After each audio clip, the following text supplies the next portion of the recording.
And we're back. Oh, sorry. Yes, no, you start. You go. You go. You're perfect. We are now joined by Nathan Fillion, Hi. Guy Gardner, Green Lantern.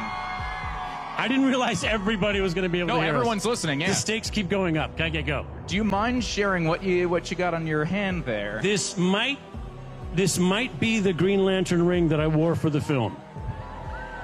Is that a one of one? I'm not saying I stole it. I just said, hey, did you hear what happened to this? It got stolen a little later on today, and then I kind of judged their reaction. And they were okay? They had 5 of them, apparently. Okay, then you're perfect. I mean, 1 of 5. That's pretty cool. You are one of the few people on this film that have worked with James Gunn before. So you came in with a little bit of an advantage. I was curious what it's like being on a James Gunn set. Exactly what you wish it would be. I had an idea as to what the industry would be like when I first started out. That's not how it was.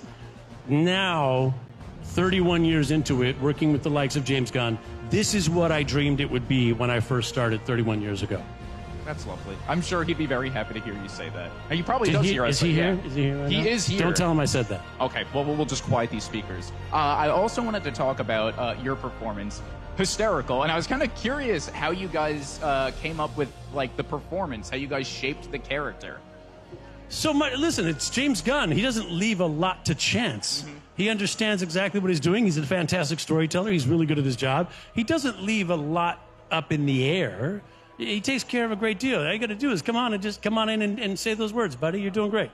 Gotcha. I like your haircut now. Thank you. But I will say, in the film, you don a very daring cut. Yes. Was that your idea? Was that his idea? Was that something from the comics?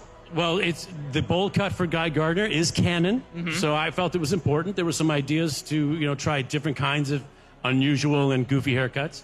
I was team bowl cut the whole way. I think it says a lot about Guy Gardner. If you see a fellow walking down the street with a bowl cut, he clearly does not care what you think. No, he's confident, and it backs it up, the haircut. Boom. Yeah. The last thing I wanted to talk about with you is just, without spoiling anything, was there a favorite scene to film? Yeah. Yes. There was a scene after fighting a giant kaiju in the middle of a park in Metropolis. While filming it, I was strung up on some wires. I came in for a landing and walked over to Superman and started talking super shop. Mm-hmm. That little boy inside me, the 11-year-old boy, flying around and talking to Superman, that was every dream I've ever had right there. It reads. It's really cool. Thank you. Well, thank you so much for stopping by. It's nice to not have to arm wrestle. I was going to say, how's your arms? Not great. It's really not good. You did great that day. Thank you so did great. much.